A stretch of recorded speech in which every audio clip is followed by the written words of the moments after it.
I would like to start like this. No man undertakes a trade he has not learned, even the meanest. Yet everyone thinks himself sufficiently qualified for the hardest of all trades, that of government. Who said this? Socrates, 5th century BCE. So they have undertaken the hardest of all trades. Let's give them a good round of applause.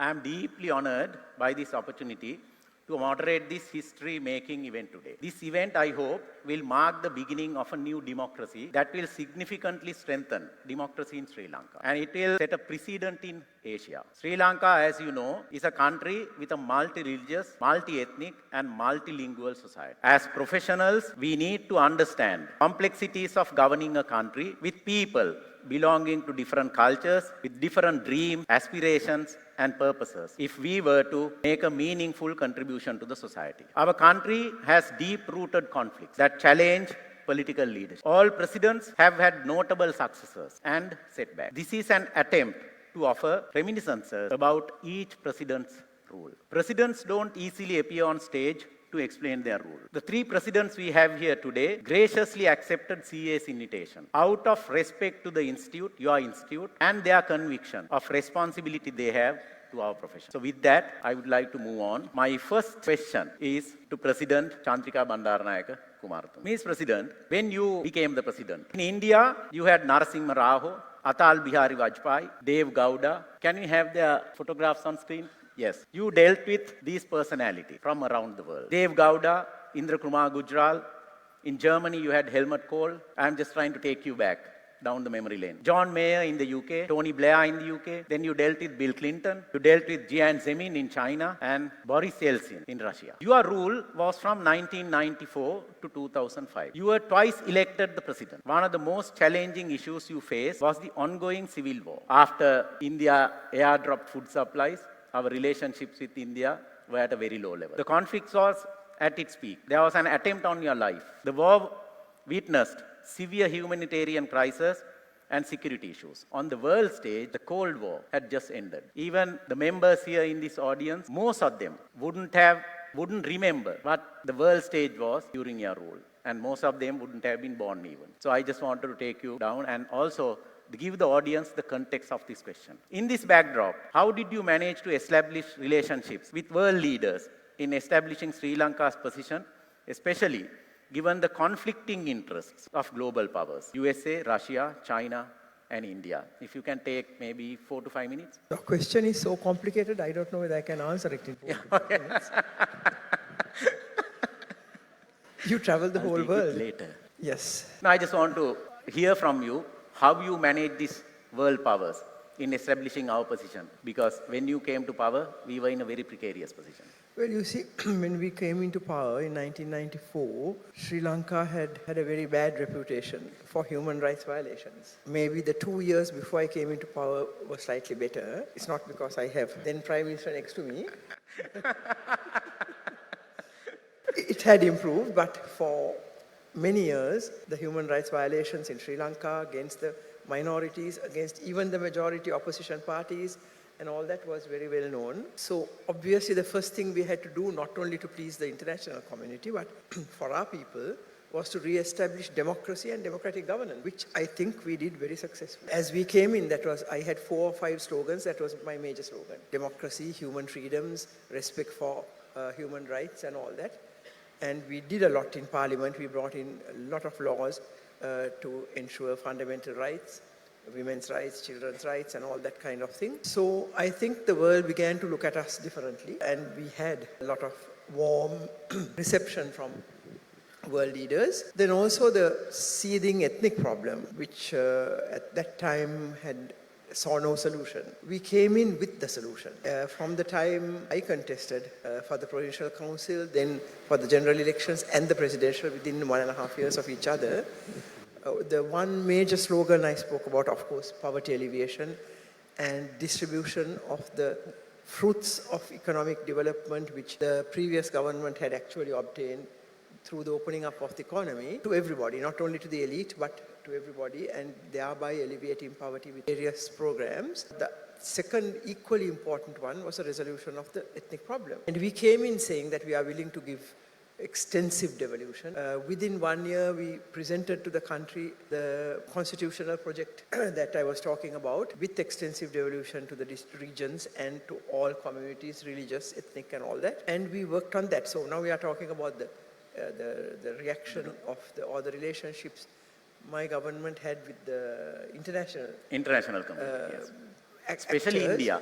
How did you balance India in this equation? So generally, they were all very happy with the solutions we were proposing for the resolution of the ethnic problem, as well as the human rights situation, improvement of that. They were very happy. And in fact, various internationally known human rights watch and all that kind of thing gave us a lot of support and praise and all that. India, well, first and foremost, we realized that foreign policy-wise, that the most important partner for Sri Lanka was India. England. India, yes, yeah. They're sitting on our heads.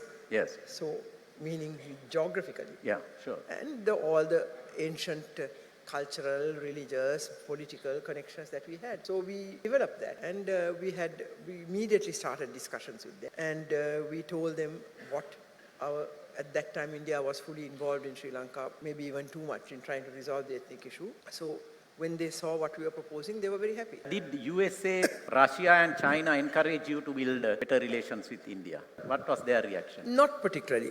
We had a very independent foreign policy, and we would not have tolerated anybody telling us what we should do. Right. And they didn't tell us. Okay. But we know that they must have appreciated it. Yeah. Because they were beginning to work very closely with India after the time period of Mrs. Indira Gandhi, where the relations with the US were very strained. US and India were working closely. And they were happy. They showed us that they were happy, but they didn't come to tell us. And our relationship with the UK was also at a low level after the UK High Commissioner's incident just before you came to power. Yes. Yeah. So we were able, I think the main basis of trust that we were able to build with the world was that we improved the human rights situation, democracy, democratic governance, anti-corruption in a big way, and the ethnic issue.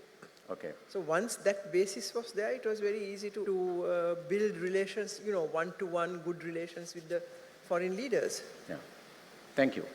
Moving on to President Maithripala Sirisena. ඔබතුමා 2015 ජනාධිපති වෙනකොට ඒට ඉස්සෙල්ලා තිබිච්ච අවුරුදු 10 බලුව ජනාධිපති මහින්ද රාජපක්ෂ මේ invitation එක ඇක්සෙප්ට් කරලා තිබුණා. හැබැයි අවසාන මොහොතේ එතුමාට එන්න බැරුව ගියා. එතකොට එතුමාගේ කාලේ දූර කාලේ වැඩිපුරම තිබුණේ යුද්ධයේ අවසාන අදියර. ඊපස්සේ යුද්ධයේ ජයග්‍රහණය තීරණාත්මක වගේම මතභේදාත්මක වුණා. රාජ්‍ය ආරක්ෂාව, මිනිස් අයිතිවාසිකම් සහ මානසික කරුණු ගැන හුඟක් ජාත්‍යන්තර වශයෙන් කතා බහට ලක් වුණා. එතකොට ඔබතුමා ජනාධිපති වෙනකොට ලෝකේ අනිත් රටවල් වල හිටියේ ඇමරිකාවේ බැරක් ඔබාමා. ඊට පස්සේ කෙටි කාලයකට ඔබතුමා ඩොනල්ඩ් ට්‍රම්ප් ජනාධිපතිතුමාත් එක්කලා ගනුදෙනු කළා. ඊට පස්සේ ජර්මනිය ඔබතුමාමට මතක් කළා එක දවසක්. ඇන්ජලා මර්කල් මහත්මිය හිටියා. GSP කන්සෙෂන්ස් වලට එහෙම. එතකොට UK වල එංගලන්තේ එක්සත් රාජධානියේ ඩේවිඩ් කැමරන්, තෙරේසා මේ, බොරිස් ජොන්සන් එක්කලා ගනුදෙනු කළා. චීනේ සී ජින්පින් එක්කලා ගනුදෙනු කළා. නරේන්ද්‍ර මෝඩි ඉන්දියාවේ, ව්ලාඩිමිර් පුටින් හිටියා රෂ්‍යාවල. මේගොල්ලන් එක තමයි ඔබතුමා ගනුදෙනු කළේ. එතකොට ඔබතුමාගේ පාලන කාලයේ සනිටුහන් උනේ අභියෝග හා අවස්ථා මිශ්‍රණයක් හැටියට. mix of opportunities and challenges. මේන් පෙනී ගියේ දේශපාලනය හා සමාජ ආර්ථික පරිසරයේ ඇති සංකීර්ණ බව. ඔබ පාලනය කළ සභාග රජයේ coalition government එක නිතරම දේශපාලන ගැටුම් තිබුණා. ඔබතුමා සහ පාර්ලිමේන්තු නියෝජනයත්. එතකොට පාස්කු ප්‍රහාරයේ ඔබතුමාගේ රජය බලවත් ලෙස දුර්වල කළා. එසේම ඒ පාලනයේ ආරම්භයේදී ඔබ 19 වෙනි ව්‍යවස්ථාව සංශෝධනය ගෙනාවා. එය හරහා පාරදෘශ්‍යභාවය, ට්‍රාන්ස්පරන්සි, යහපත් රාජ්‍ය පාලනයට අත්වැලක් ලැබුණා. good governance. ස්වාධීන කොමිසම් සභා ශක්තිමත්. එතකොට මේ පරිසරය ඔබගේ රජයේ ප්‍රතිපත්ති සම්පාදනයට හා ක්‍රියාත්මක කිරීමට මොන වගේ බලපෑමක්ද ඇති කළේ ඔබගේ පාලන කාලය තුලදී? එතකොට මේ ගෝලීය ලෙස බලවත් වගේම ලංකාව ගැන සැලකිල්ලක් දක්වන රටවල් ඔබතුමාගේ පාලනය දැක්කේ කොහොමද? හොඳයි, මුලින්ම ස්තුතිවන්ත වෙනවා ඔබේ මේ වැදගත් සමුළුවට ආරාධනා කිරීම පිළිබඳව. මම හිතන්නේ මේක ඓතිහාසික සමුළුවක් ලංකාවේ මෙතෙක් පෙර නොතිබූ ආකාරයේ. ඇත්තටම මම 2015 ජනාධිපති ධූරයට පත්වන විට මගේ අගමැතිතුමා රනිල් වික්‍රමසිංහ අගමැතිතුමා අපි දෙන්න වැඩ කළා. විශේෂයෙන්ම සඳහන් කරන්නට ඕනේ අවුරුදු 30ක තිබුණු යුද්ධයට වඩා අසීරු අමාරු කාලයක් තමයි ලෝකේ ඕනෑම රටක යුද්ධයක් අවසන් වුණාට පසුව පශ්චාත් යුද සමය. පශ්චාත් යුද සමයේ තමයි ජාතීන් අතර සමගිය ගොඩනැගීම, මිත්‍රත්වය, සැකය දුරු කිරීම, සහෝදරත්වය ගොඩනැගීම ඒ කටයුතු කිරීම. එතකොට ඒ සඳහා අපිට ඉතාමත් වැදගත් උනේ ප්‍රධාන වශයෙන්ම ලැබිච්ච ජාත්‍යන්තර සහයෝගය ඔබ සඳහන් කළා වගේ. ඒ ජාත්‍යන්තර සහයෝගය ලබා දීමේදී මම හිතනවා ගරු සිරිමාවෝ බණ්ඩාරනායක මැතිණියගෙන් පස්සේ වැඩිම ලෝකේ රටවල් සංඛ්‍යාවක් අපි සමග එකට වැඩ කෙරුවේ සහයෝගය දුන්නේ ගිවිසුම් අත්සන් කෙරුවේ මගේ කාල සීමාව කියලායි මට මතක තියෙනවා. එතකොට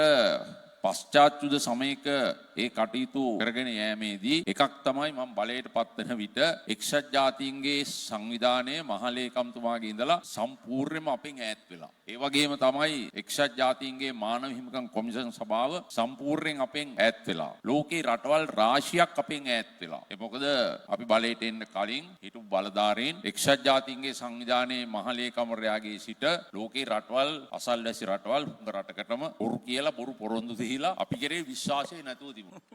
එතකොට ඒ හේතුව දැන් උදාහරණයක් විදිහට ගත්තොත් එක්සත් ජාතීන්ගේ මහලේකම්වරයා යුද්ධේ නැවතිලා 2009 මැයි මාසයේ ලංකාවට ආවා. ආපු වෙලාවේ එතකොට ලී ක්වන් යූට අපේ බලධාරීන් කිව්වා ලී ක්වන් යූ කියපුවාම ලී ක්වන් යූ නෙවෙයි එවකට හිටපු මහලේකම්වරයා UN එකේ එතුමා කිව්වා මේ 13 වෙනි සංශෝධනය ක්‍රියාත්මක කිරීම අවශ්‍යයි. ඊට පස්සේ එවකට හිටපු අපේ නායකයින් කිව්වා 13 නෙවෙයි ඊට එහා යන්නත් අපි ලෑස්ති ඒක අපි කරන්නම්. එතකොට ඒ විදිහට ඉන්දිය රජයටත් UN එකටත් පොරොන්දු. මානව හිමිකම් කොමිෂන් සභාවටත් පොරොන්දු. එතකොට ආණ්ඩුවේ සමහර ඇමතිවරු ලංකාවේ UN ඔෆිස් එක ගාව ගිහිල්ලා බිම නිදාගෙන UN එකට විරුද්ධව සටන් පාට කිව්වා. රටේ ප්‍රධානියා ගිහිල්ලා ඒගොල්ලන්ට තැවිලි පෙව්වා.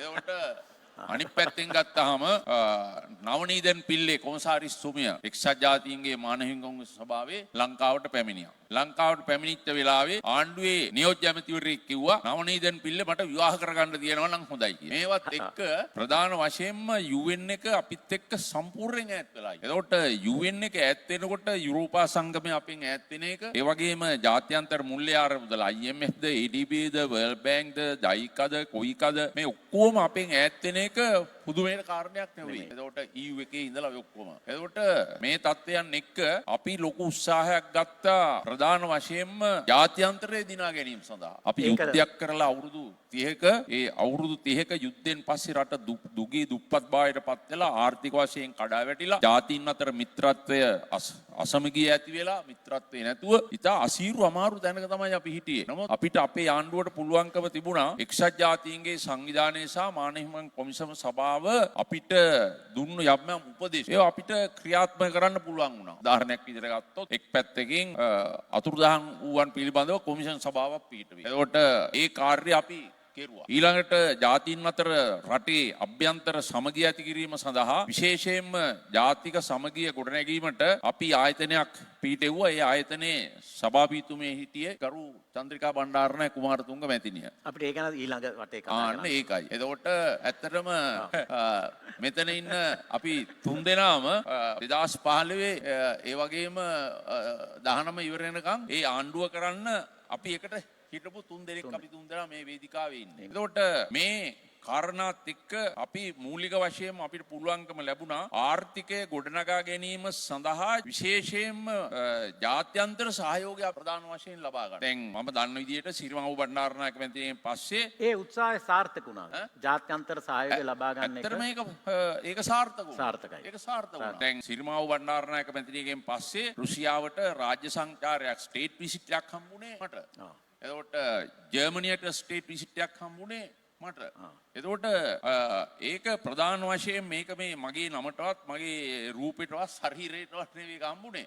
අපේ ප්‍රතිපත්තිවලට. විශේෂයෙන්ම 19 වෙනි සංශෝධනය සම්මත වුණායින් පසුව රටේ දේශපාලන ස්ථාවරත්වය සහ ප්‍රජාතන්ත්‍රවාදයේ තහවුරු කිරීම, මානව හිමිකම් මූලික මිනිස් අයිතිවාසිකම් තහවුරු කිරීම, ඒ වගේම ජාතීන් අතර සිංහල, දමිළ, මුස්ලිම්, මැලේ, බර්ගර් ආගම් ભેදයකින් තොරව මේ සියලු දෙනා එක තැනකට ගැනීම සඳහා ඒකයි මම කිව්වේ පශ්චාත් යුද සමය යුද්ධයක් කරනවට වඩා අමාරු කාලයක් හිද්දිනා ගැනීම ජනතාවගේ. Okay. එයයි එකට සහෝදරත්වයෙන් එකට එකතු කිරීම. එතකොට ඒ කාර්ය අපි කළා. දැන් ඊළඟට ඔබ විශේෂයෙන්ම ඔබතුමා සඳහන් කළා මේ පාස්කු ප්‍රහාරය සම්බන්ධයෙන්. පාස්කු ප්‍රහාරය ගැන කියනකොට මම මේ මහසභාවේ නෙවෙයි ඕන තැනක මම කියන්න පුළුවන්. පාස්කු ප්‍රහාරය පිළිබඳව කිසිදු පොලිසිය හෝ ආරක්ෂක යුද හමුදා බුද්ධ්‍යංශ නැත්නම් රාජ්‍ය බුද්ධ්‍යංශ ජාතික බුද්ධ්‍යංශ මේ කිසිම කෙනෙක් අප්‍රේල් 4 වෙනිදා 2019 පළවෙනි තොරතුරු ලැබිලා අවසානයේ බෝම්බය පුපුරන දවසේ උදේ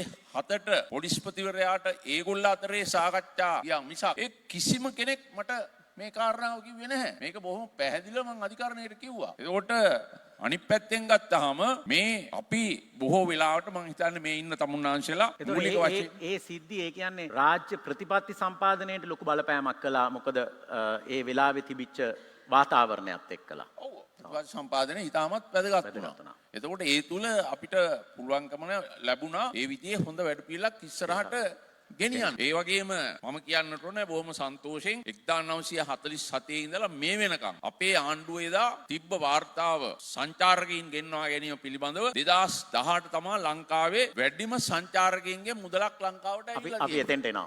අද වෙනකම් කිසිම කෙනෙකුට ඒ වාර්තාව බින්දින්න පුළුවන් වෙලා නැහැ. අපි එතෙන්ට එනවා. මම ප්‍රාර්ථනා කරනවා ඉදිරියේ ආණ්ඩුවකට අලුත් ආණ්ඩුවට ඒ වාර්තාව බින්දින්න කියලා. ඒ මොකද රටට ආදායම එන්න සංචාරකයෝ ගෙන්න ගන්න. ඒක ඉතාම අවශ්‍යයි. එතකොට අනිත් පැත්තෙන් ගත්තාම මම කියන්නට ඕනේ දැන් මේ ඔය මගේ නඩුවේම තිබුණා දැන් ආරක්ෂක මණ්ඩලය මම කැඳවල නැහැයි කියලා. එතකොට අපි ඒ ගැන කතා කරමු ජනාධිපතිතුමා. අපි ඒ ගැන කතා කරමු. හරි. අපි එතෙන්ට එමු. හරි. ඊළඟ අවස්ථාව දෙන්න. හොඳයි. Yeah, now I turn to President Ranil Wickremesinghe. You ruled the country from July 2022 to November 2024. In the world, if you take the world leadership, you dealt with Joe Biden in the USA, Olaf Scholz in Germany, Boris Johnson, Liz Truss, Rishi Sunak in the UK, Narendra Modi in India, Vladimir Putin in Russia, Xi Jinping in China. These are the leaders you dealt with on the screen. You assumed the presidency amidst one of the most severe crises in the national history. Your 2.5-year term was defined by several critical challenges. The nation was on the brink of economic collapse, depreciating currency, food, medicine and fuel shortages. You passed the 22nd Amendment, thus re-empowering the 19th Amendment. Re-empowered independent commissions, gave fresh hope, but couldn't perhaps really capitalize on the opportunity. My question is, how did you leverage on the diplomatic connections you built over 40 years to overcome the multiple crises faced by the country when you assumed office? Going on, do you think geopolitical power play plays a major role in Sri Lanka's policy making and implementation? And to what extent we have to appease them to win their support? 2-3 questions, Mr. President, but let's see. Unlike both President Kumaratunga and President Sirisena, I was not elected. Selected, is it? I just walked into the office and sat down, but no one was claiming it. Yeah. But I have had the opportunity of serving as Prime Minister under both of them. So basically what I had was to deal with a country that was bankrupt. There was no money, there were queues, people are finding it difficult to live. So first part of it really was, I went into Japan. That was the only country I went to initially. Yeah. I went to Mr. Abe's funeral, but I met Prime Minister Kishida, and I must thank him for all the help that he gave after that. Japan always stood behind us. Everywhere we turned to, Japan had already intervened and made it smooth for us. Secondly, a person that I was in touch with was the managing director of the IMF. She also helped us. In fact, I spoke to her in 2021 December. By chance, a friend of mine was in discussion, and we discussed, and she said, "Go and tell your president." I went and met President Gotabaya 3-4 times. He agreed on some of this, but his officials didn't carry it out much. Otherwise, we would not have this problem today. Of the others I have to dealt with immediately was the Indian Minister of Finance, Nirmala Sitharam. Of course, I was dealing with Mr. Prime Minister Modi. I had known him earlier, but immediately was the $3.5 billion loan given to us by India, which really helped us along the way. So these were the people, and Janet Yellen, Secretary to the Treasury of US. I always said there were 3 women who saved us. Kristalina, Nirmala Sitharaman and Janet Yellen. Really, they were very useful. First one I met was Samantha Powers, who had been to Sri Lanka earlier. We've known her. And I was trying to get them to start the yalla cultivation. We basically didn't have any money. We had a few $100 million. But Samantha Powers gave some monies from her US aid, and then the World Bank gave us the other money. That was the start. We got the yalla season going. Of the others, Mr. Narendra Modi, I've known him well. I was in communication. I went to India the following year.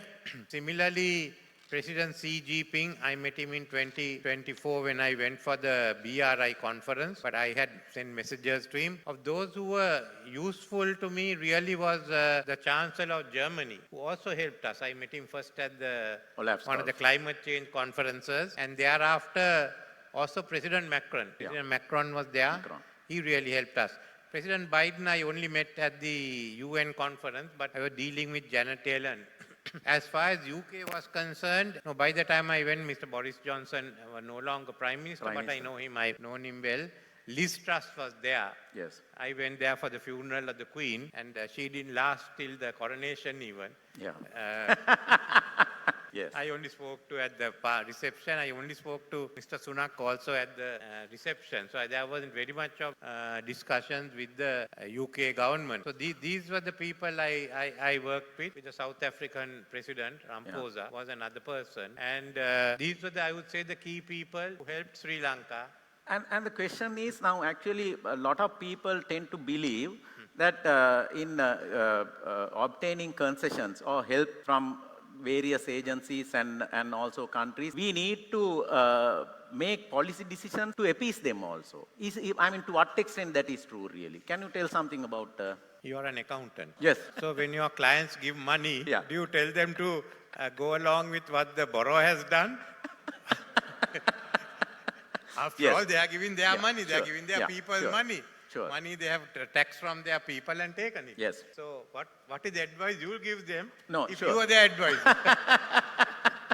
No, of course you have to. I know. So what they wanted was, look, 17 times we've been to the IMF. Yes. 17 times we've broken it. Last was when Mr. Maitripala Sirisena was president, we came to an agreement that we'll have a surplus on the primary budget. And we got that, 217, 218. And we had decided on the taxes, how the revenue was to be collected. 219 we fell back because of the bomb. And we had one more year to go. And they said all of a sudden we are ruining all the taxes, we are going to reduce it. And Mr. President Gotabaya Rajapaksa presented the budget in November 2019, and he took all the revenue away.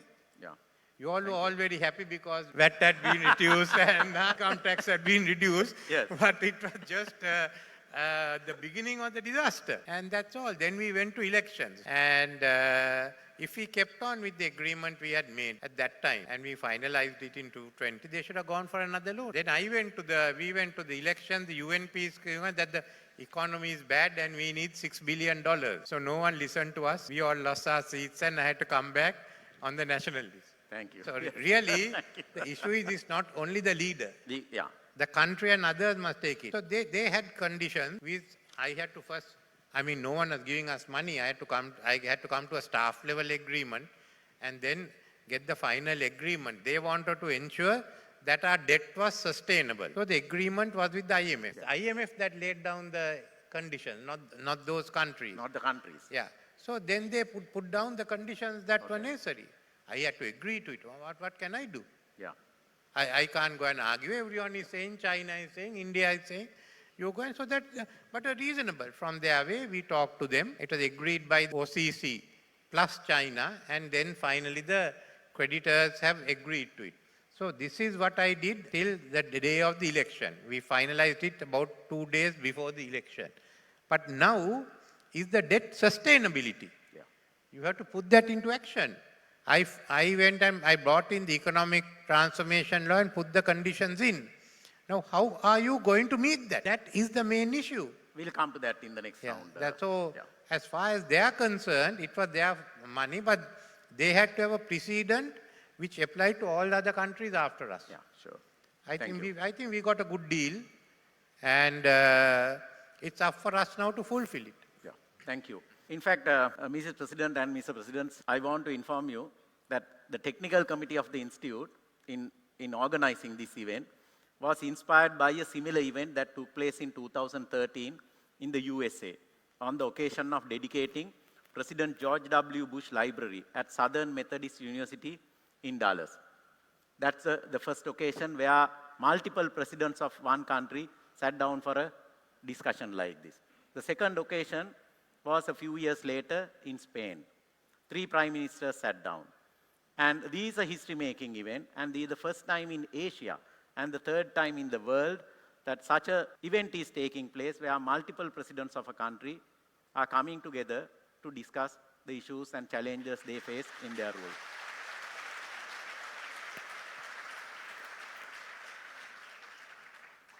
Thank you. So I go to President Chandrika Bandaranaike Kumaratunga. You took bold initiatives to resolve the ethnic conflict, initiated dialogue and proposed constitutional changes, you alluded to it, to address grievances. You had to work with a fragile parliamentary majority that perhaps diverted your attention from more pressing economic and social issues. I don't know, we would like to hear from you. But nevertheless, you also initiated several economic reforms aimed at liberalization and encouraging foreign investments. You undertook a big privatization drive, starting with plantations, that reduced the burden of state enterprises, loss-making state enterprises on the government. What were the other key initiatives you wished to implement but couldn't? And also, what are the key achievements you are proud of? Anything you could have done differently? I'll ask follow-up questions. Can I start with the last question? Yes. Anything you could have done differently? No. No. The one before the last. So one before last. What are the other key achievements you are proud of? That I can't say I'm proud of it. All of us who are part of it will be proud of it. Government. Well, you talked of the economy. Yeah. That was the second slogan that we were elected on. We talked of, the SLFP, which I chaired at the time, had a socialist economy. And they were against private enterprise. They were nationalizing lots of things, and that was one of the reasons that the Western world was very worried about my coming in. Yeah. But we were able to assure them. So we realized that the world had moved forward far, far from where the SLFP had started its socialist economic policies, and the world had accepted the free market economy. Yeah.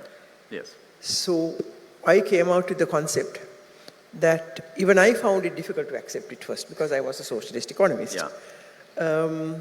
But practically... You were more socialist. You were more socialist. Definitely. Yeah. So, but then we realized, having analyzed it through my studies and everything, that we had to accept the free market economy. So we presented the concept of the free market economy with a human face. Yeah, that was the slogan.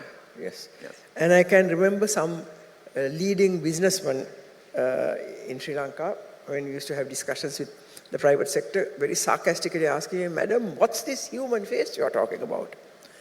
And then I explained to them the human face was sharing the profits of the free market economy as much as possible equally with all sectors of the population.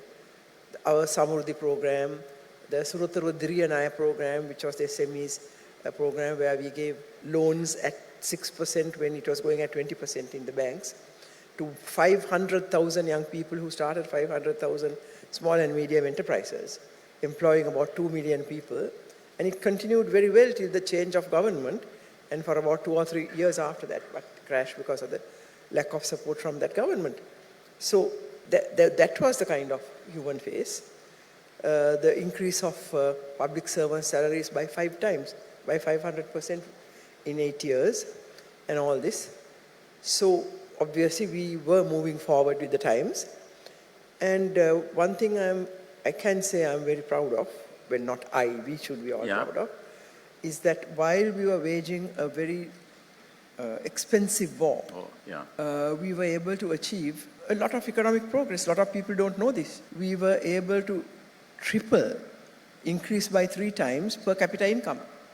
In 1994, per capita income was at, I shouldn't go into too much detail, 32,000 rupees. In 2005, it had increased to 104,000, 3.5 times. GDP increased by 3.5 times in the first 8 years of our government. Inflation went down from 13% to 8% while a war was going on. And the common criterion that one uses, the economic growth rate with the war going on, increased from 5.6% in 94 to 6.2% in 2005. Okay. It was a minus growth rate only in the year 2000, the year that following the bombing of the airport. Yeah, bombing at and the the airport. destruction of the airport and all the Sri Lankan Airlines planes by the LTT. Yes. But we recovered again in 1 year. Yeah. So Thank you. I think foreign assets, for example, that we are talking about so much, were at 1,000, well, let's say $2,000 million in 94. When we handed over the government, it was at $3,500 million, even with having spent lots of money on the war. So I think that is an achievement to be proud of. Yeah. Industrial zones we increased by 2.5 times. There were 4 industrial zones when we came in. There were 10 when I left the government. Export income increased from rupees 88 billion to 400 billion. More than how much? 1, 2, 3, 4. About 10 times. 3.5 times, yes, yeah. So I don't know how much. 88 to 400 billion. Yeah. This is with the war going on. And I would say the most crucial question that you should ask me, how did you do it? I would say it was, well, 2 or 3 things. One is that we had a very clear policy, whether one agreed with it or not, of economic development. There was a vision and a clear action plan with targets. I, as finance minister also, used to insist on targets. We had a 5-year action plan divided up into annual plans, and every month I sat with the important ministries reviewing the progress. Okay. And if there was no progress, I would quietly reshuffle the cabinet and change the minister. I couldn't sack them because we had only 1 vote extra in parliament. These people are waiting to chase us out. And I would transfer the secretaries of the ministries who were not performing. So clear action, clear vision, strategic plan, action plan, reviews, and insisting on performance. Second most important thing, and I'll stop there, is the anti-corruption program we followed. From day one, I came in screaming on platforms during the elections that I will hang from Goldface Green anybody who robbed in the government. And we didn't hang in Goldface Green, but... We'll talk about it in detail. You'll come to that? Yes. Okay. We'll come to that. We followed a very clear program for anti-corruption. Yeah. And I would boast, if I can say so, that... I'll give you that opportunity. Since maybe about 77, before that there were governments that were very honest. Since 77, the least corrupt government was mine. We'll come to that. We'll come to that. Yes. So those are the achievements we are proud of. Yeah. And did you also ask the question about the ethnic issue? No. That you are coming to later. Yeah. That was my first question. Janadipati Maithripala Sirisena. විනාඩි 3ක් 4ක් අරගෙන. නෑ එහෙම එකක් නෙමෙයි කිව්වේ. මේක නිකන් කතික තරගයක් වගේ. කතික නෑ. නෑ එහෙම නොවෙන්න. එතකොට ඔබ රාජ්‍යපාලනේ මම ඇත්තට මේ බෑග්ග්‍රවුන්ඩ් එක කියන්නේ මෙතන ඉන්න සමහර අයට මේ බෑග්ග්‍රවුන්ඩ් එක මතක් කරලා දෙන්න ඕනේ අපිට නැත්නම් අපි හරියටම මේ ප්‍රශ්න අහන්නේ මොන කන්ටෙක්ස්ට් එකෙන්ද කියලා මොන පරිසරයේ ඉඳලාද කියලා සමහර වෙලාවලට අපිට හරියට මතකයක් නැති හින්දා ඔබ රාජ්‍යපාලනේ බාර ගන්නා විට පරම්පරාවක් වෙනස් වෙලා තියෙනවා ජෙනරේෂන් එක චේන්ජ් වෙලා අලුත් පරම්පරාවක අලුත් බලාපොරොත්තුවක් තමයි යහපත් රාජ්‍යපාලනය විනිවිදභාවය ප්‍රජාතන්ත්‍රවාදය කියන කරුණු. ඒතර ඒ වගේ විශාල බලාපොරොත්තු සමග ආර්ථිකය හැසිරීම සහ සංවර්ධනය කිරීම ඉතා විශාල අභියෝගයක්. ඔබ ජනාධිපති ධූරයේ ජනතාවට සමීප කිරීමට විශාල උත්සාහයක් දැරුවා. මට මතකයි ඒක අවස්ථාවකදී ඔබගේ වෙබ් අඩවිය අනවසරයෙන් පිවිසෙච්ච දරුවෙක් ගෙනල්ලා එයාගේ අධ්‍යාපනයට උදව් කරලා එහාට සමාව දුන්නා. ඒ ජනාධිපතිකම සමාජයට ලං කරන්න කරපු උත්සාහය. හැටි තමයි අපි දකින්නේ. නමුත් එතකොට මගේ ප්‍රශ්නේ තමයි මේ දැන් ජනාධිපතිකම බාර ගන්නකොට අතීතයෙන් එන බර තමුන්ගේ කරට පට වෙනවා. එතකොට මේ බරත් එක්කලා කිටි කාලයක් තුල ජනතාව මේ අපේක්ෂා කරන මොකද අපේ රටේ හුඟක් දැන් තියෙන්නේ පාවෙන ඡන්ද නිතරම පාවෙනවා. එතකොට පාවෙන්නේ නැතුව තියාගන්න ඒ බලාපොරොත්තු ඉක්මනින් ඉෂ්ට කිරීමේ අවශ්‍යතාවයක් තියෙනවා. එතකොට ඒ බලාපොරොත්තු ඉෂ්ට කරගන්න රාජ්‍ය පාලනයේ කරන්න හදපු ව්‍යුහමය වෙනස්කම් කොච්චර දුරට සාර්ථකයි කියලා හිතනවා. දැන් ඇත්තටම සමහර දේවල් වෙනස් විදිහකට කළා නම් හොඳයි කියලා දැන් හිතනවා. ආපහු හැරිලා බලනකොට. ඇත්තටම මම ඊටම සතුටු වෙනවා මේ ප්‍රශ්නේ පිළිබඳව. මොකද මේ රාජ්‍ය පාලනය පිළිබඳව සමාජය තුල තියෙන කතිකාවත සහ විවිධාකාරයේ මාධ්‍ය වෙන්න පුළුවන් විවිධාංශ වලින් කතා කරන දේවල් ඒවා එක පැත්තකින්. නමුත් මේ ජනාධිපතිතුමේ වාඩි වෙච්ච කෙනෙකුට තමයි දැනෙන්නේ ඒ තියෙන ප්‍රශ්න මොනවද කියලා. සමහර දේවල් කියන්න පුළුවන් දේවල් තියෙනවා. ඔව්. සමහර දේවල් තියෙනවා අදත් මට මෙතනවත් කියන්න බැරි දේවල්. ඔව්. එතකොට මූලික වශයෙන්ම දැන් නව තරුණ පරපුර ඒගොල්ලන්ගේ ලෝකය සඳහා ඒගොල්ල වේගයෙන් ගමන් කරනවා. සමාජ මාධ්‍යත් එක්කලා. සමාජ මාධ්‍ය.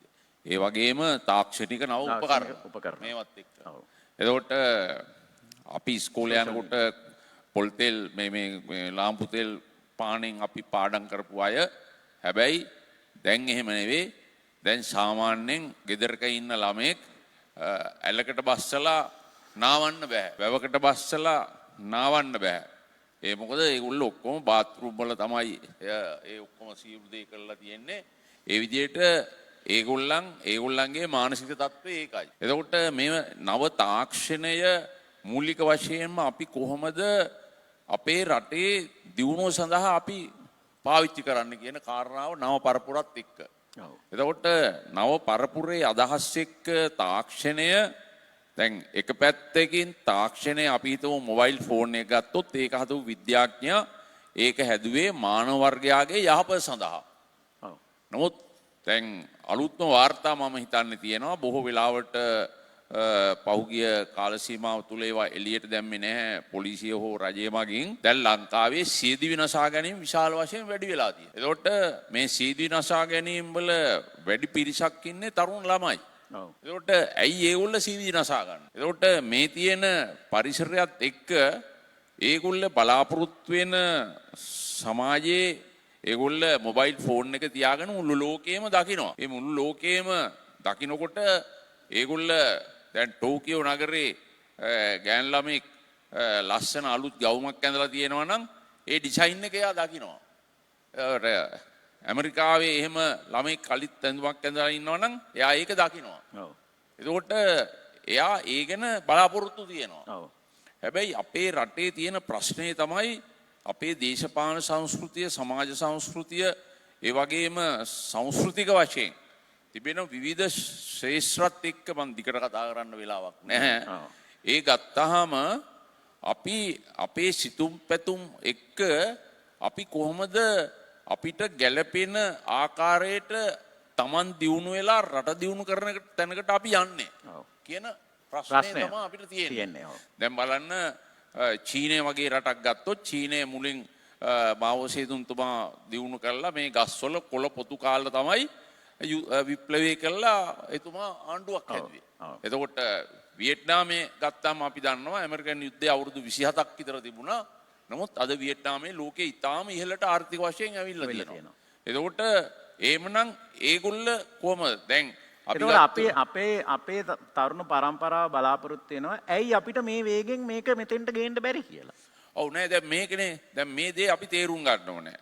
චීනය, කොරියාව, ජපානය, වියට්නාමය වගේ රටවල් ඒගොල්ලන් යුද්ධවලට මුහුණ දීලා ඒගොල්ලන්ට ආහාර හිගයන් නැති වෙලා ඒගොල්ලන් මම ඒගොල්ලන්ට අගෞරවයකට කතා කරනවා නෙවෙයි ආහාර නැති නිසා ගහකොළ වල තියෙන දේ ඊටාම සත්තු දැන් අපි බලු මස් කන්නේ නැහැනේ අපි.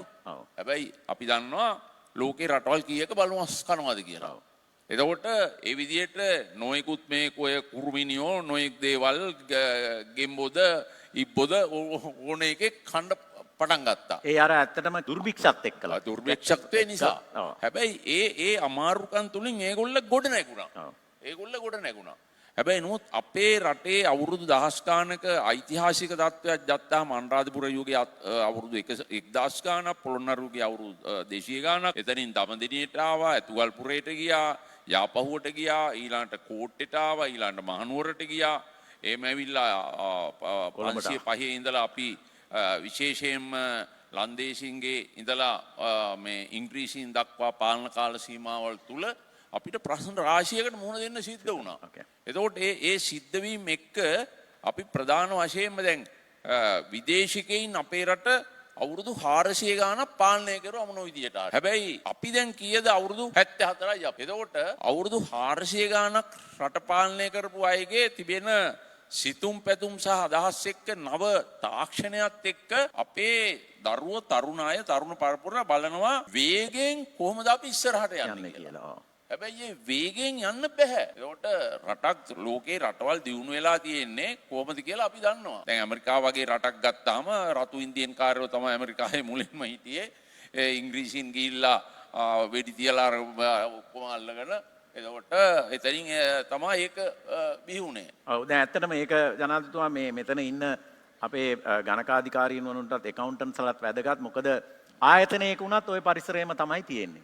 තියෙන්නේ. ආයතනයකත් ওই පරිසරයමයි තියෙන්නේ. මොකද සමහර ලාවලට සේවකයෝ එහෙම නැත්නම් කොටස් හිමියෝ අයිතිකාරයෝ බලාපොරොත්තු වෙන තරමටම ඒ වේගයෙන්ම ආයතන සමහර ලාවලට දිනු කරන්න බෑ. සභාපතිතුමා ඒ වේගයේ කොතරම්ද කියලා කියන්නේ අපි ගම්මු පාසලක් ගම්මු. ඔව්. අද ලංකාවේ පාසලක ඉන්න ගුරුවරු ටික එකමුතුව ඉන්නවද? ඔව්. එකමුතුව නැහැ. අපි රජයේ කාර්යාලයක් ගමු. රජයේ කාර්යාලයක් ගත්තොත් රජයේ කාර්යාලයේ ඉන්න නිලධාරි ටික එක තැනකට ඉන්නවද? ඒ වගේම අපි ගත්තොත් ත්‍රිවිධ හමුදාව, පොලිසිය ගත්තොත් ඒගොල්ලන්ගේ විශේෂයෙන්ම ප්‍රොමෝෂන් මාරුවීම් නොයෙකුත් ප්‍රශ්න නිසා ඒගොල්ල අතරේ අභ්‍යන්තර ප්‍රශ්න රාශියක් තියෙනවා. මේක ලේසි වැඩක් නෙමෙයි. එතකොට ඒගොල්ල ඒවත් එක්ක තමයි ඔළුව වැඩ කරන්නේ. එතකොට සමහර ලාවට Tamanට සුසුසු තැන Tamanට හම්බුනේ නැත්නම් එයා කාර්යක්ෂම රාජ්‍ය නිලධාරියෙක් වෙන්නේ නැහැ. ලංකාවේ රාජ්‍ය සේවය අද ගත්තාම කාර්යක්ෂමතාවය මම හිතන්නේ මේ වෙන විට 125ක් 30ක් අතර වගේ තමයි තියෙන්නේ. අපි එතෙන්ට එමු. ඔව්. එතකොට ඒ විදියට ගත්තාම බලන්න අපි කොතනද අපි නැවතිලා ඉන්නේ කියලා. ඒකයි. රජයේ කාර්යාලය එහෙමනම් ත්‍රිවිධ හමුදා පොලිස් අතරේ ඒගොල්ලන්ගේ අභ්‍යන්තර ප්‍රශ්න ඒවා අදීය දේවල් නෙවෙයි. ඒවා බොහොම කල්ලි ඉඳලා තියෙන දේවල්. එතකොට ඊළඟට දැන් ගමක සංස්කෘතිය ගත්තාම ගමේ සංස්කෘතිය අපි පොඩි කාලේ වගේද අද මොනතරම් වෙනස් වෙලාද? දැන් අපි ගමේ ඉන්නකොට පොඩි කාලේ ගමේ වෙද මහත්තයා, ගමේ ආරච්චි මහත්තයා, ගමේ විධාන මහත්තයා, ගමේ සර්ප වෙද මහත්තයා, ගමේ පන්සලේ හාමුදුරුවෝ. හරිද? ඉස්කෝලේ ඒ කාලේ කිව්වේ ඉස්කෝලේ ලොකු මහත්තයා කියලා කිව්වේ. හරිද? අපි ඒ ගැන දිගට කතා කරමු. අපි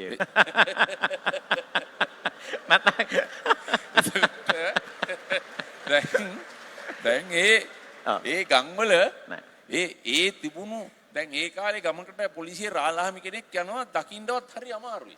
ඒ මොකද අර 5 දෙනා 6 දෙනා තමයි ගම ගෙනියන්නේ. ගමට හොරෙක් ආවත් ටක් ගාලා ගමේ අය නෑ මෙතන ඒ කියන්නේ රාජ්‍ය පාලනයේ තියෙන සංකීර්ණ බව.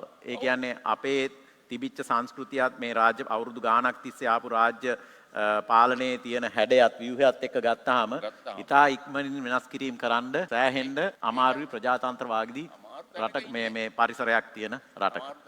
Okay, right. Then my question is to President Ranil Wickremesinghe. You took office after 2022 July uprising, Aragale. Multiple generation of people were demanding change.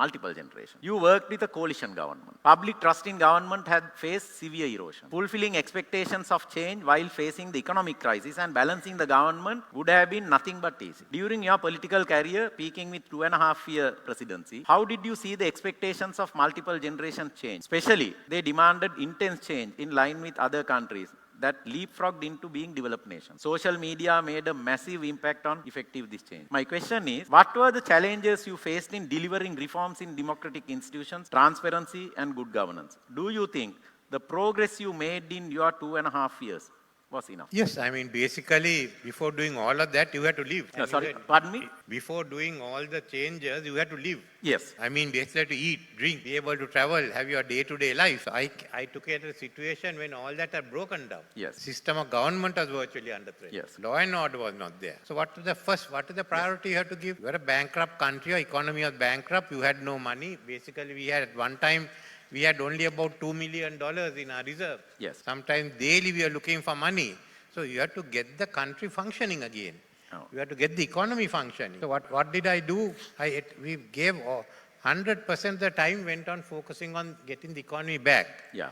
Getting out of the bankruptcy status. Yes. As I said now, we have come to an agreement on sustainable debt, Yes. debt sustainability. And on that, you will find in the next few months that the banks will remove all the foreign financial institutes will deal with us again.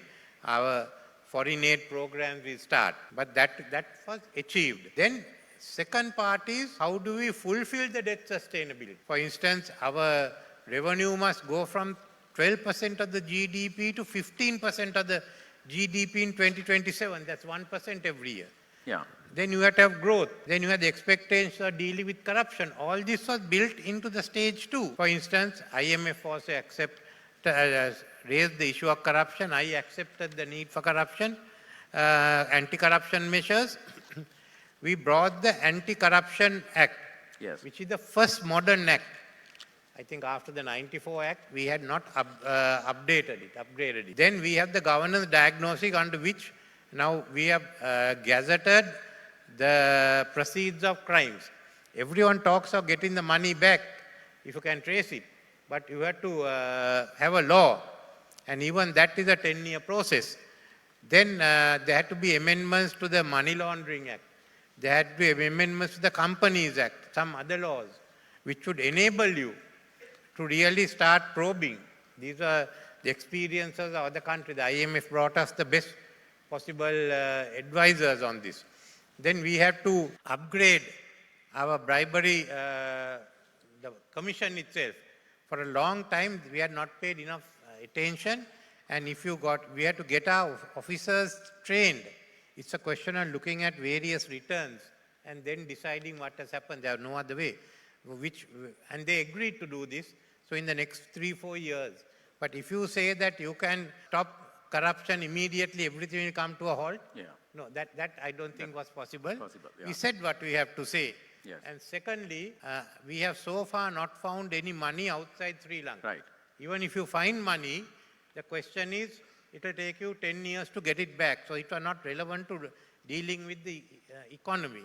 Yes. My first one was to prevent corruption in the future and then punish all those who were there. So if we go through this, we'll have the best anti-corruption system in the whole of South Asia. Okay. And even some of the Southeast Asian countries won't have that. Secondly is to go fast. That's why we brought this new program of accelerating growth. If we have to move fast to at least go to about 8% growth in the next 4 or 5 years. Move ahead, modernize the economy. And that's the whole series of funds. Now, those is what we put into the country. That's the only way you can go forward. But the electorate has rejected it. So you're not going to move forward. Yeah. And that's it.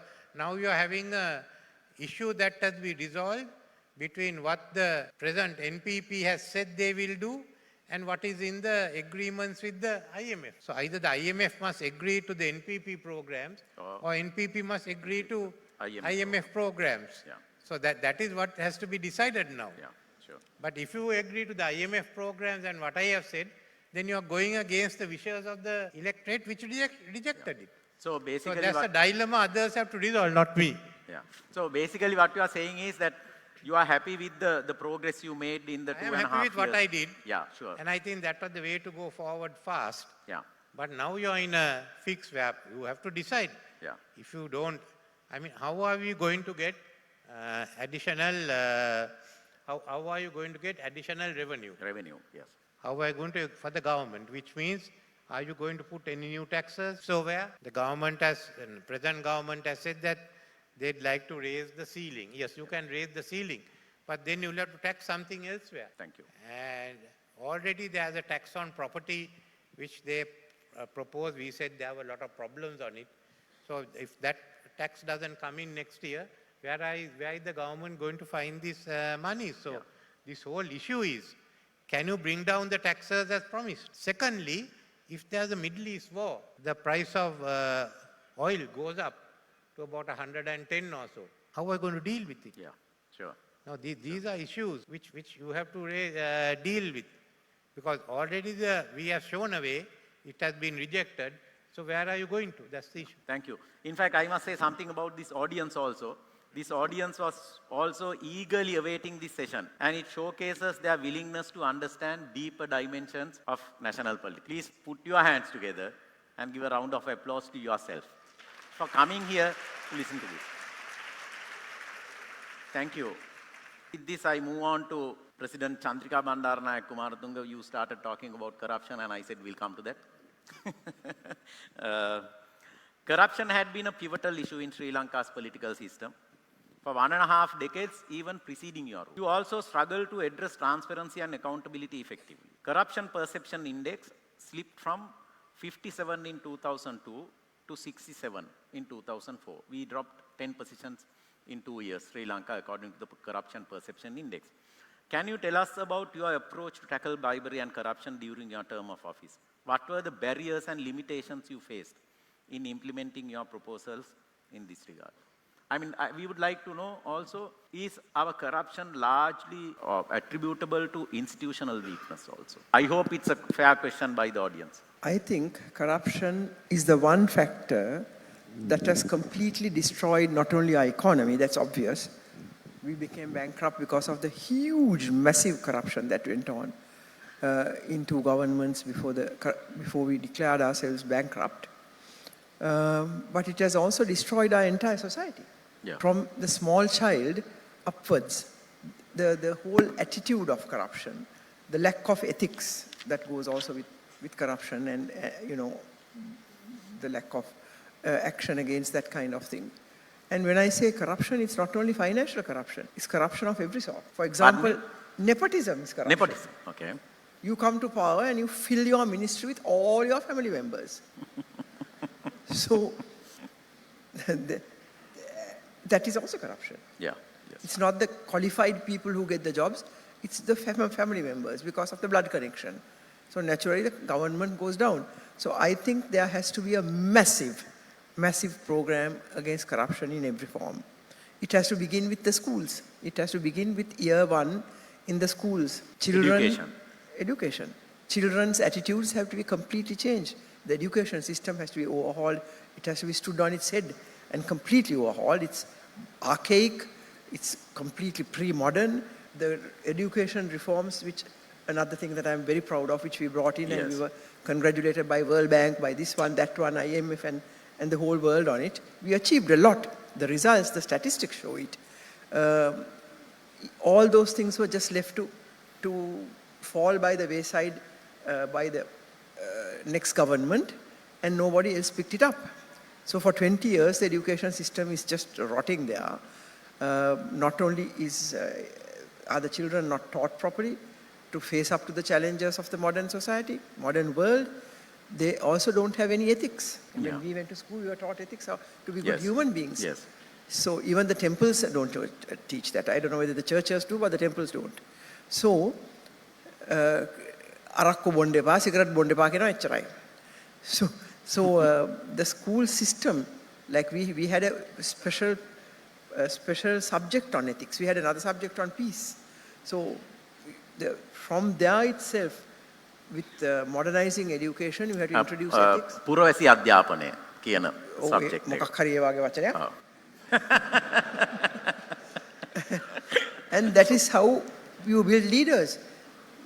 එක එකක්. The attitudes of the people have to be changed from the small child. Then, of course, we have to have we have the laws. I don't think we need any more laws for anti-corruption. We have all the laws. We still need more. Well, I'll be very happy if the more laws there are, the better, because we have to stop this scourge in our society. So if more laws are required, yes, we brought in a lot of laws in '94 against corruption. We built the Bribery and Corruption Commission. There was something, but we strengthened it. Then the government of President Wickremesinghe brought in new laws recently.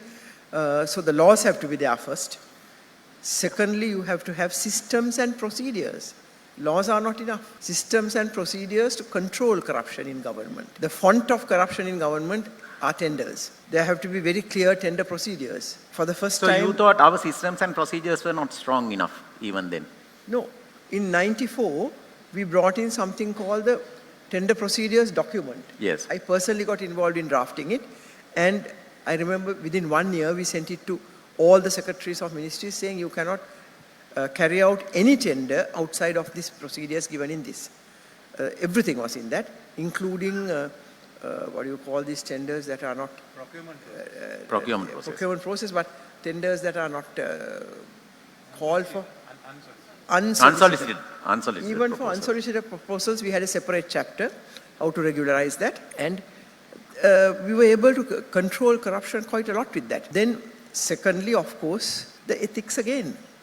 Who's going to lead it? You can have all the laws and all the systems and procedures were thrown out by the 2005 to 15 government. But even if they are there in name, the people who implement it have to have the right attitudes. Yeah, sure. They have to be completely scrupulously honest. Yeah, scrupulously honest. Yes, because today our society has learned to say, for example, a businessman wants to get a tender. He comes and lands $1 million on your table and says, "Give this to me." It has happened to me. $5 million were brought to my table in Parliament, to the Prime Minister's table. I was still Prime Minister then. And I said, "Take it and get out now." And it was brought by the husband of a junior minister in my government. I said, "I'll have you arrested now. Get out with this now," with a Singaporean businessman. So you have to have that ethics to be able to have the strength to refuse. Okay. So Thank you. You have to begin with the children's minds. I don't know whether you can change the adults who have got so used to corruption now. Yeah. We had a president who used to say, "One tarang horakang karapalla ahuwenda vitarak epa." He said this to his cabinet. And he used to say this to his Palat Sabha MPs, parliamentary MPs, and his Pradesh Sabha members. So, kola one tarang horakang keruwa. Kawat alluwe naha. So, this system is what has completely bedeviled our country. And you know, some private sector people may think, a lot of you are connected to the private sector, apita himin sare gila pitipase kiyak hari dila, we can get our project, and that's that. But what you don't realize is, okay, you may get that project for once, twice, but when that becomes the practice of the whole country, the country becomes bankrupt, as we did 2 or 3 years ago. And then Thank you, madam. That bankruptcy will affect you also. You may have got one business, but what about the rest of the business? Yes, yeah. Thank you. So this has to be explained to people. මේක නිකම් බණ කියනවා වගේ කියන්න වෙනවා. ළමයින්ට උගන්වන්න වෙනවා. Ethics will have to be taught, and ethics is not only for corruption. I mean, today you know the number of children, women and children who are getting sexually abused, sexually harassed. මුල ඉඳලා පරම්පරාවක් හැටියටම Wives who are harassed in their homes by their husbands. There are 5 women around me who are working for me, some of them, whose husbands come home drunk and abuse them every day. So 5 people are filing for divorce. 5 young people who are around me. So this has become an absolute scourge. And we have to handle this kind of thing. So corruption, violence in society. And I think without that, any government without a very focused, organized program led by visionary people, men and women, will not be able to do much without changing this. Yeah, because now, for example, I must congratulate President Wickremesinghe for your achievements in the economic field, for stabilizing the economy after it was about to go down the drain. It had already started going down the drain, but there was a little bit more to flush it completely down. And you saved it with the IMF program and other things. But corruption was still rampant. Thank you. He'll come back.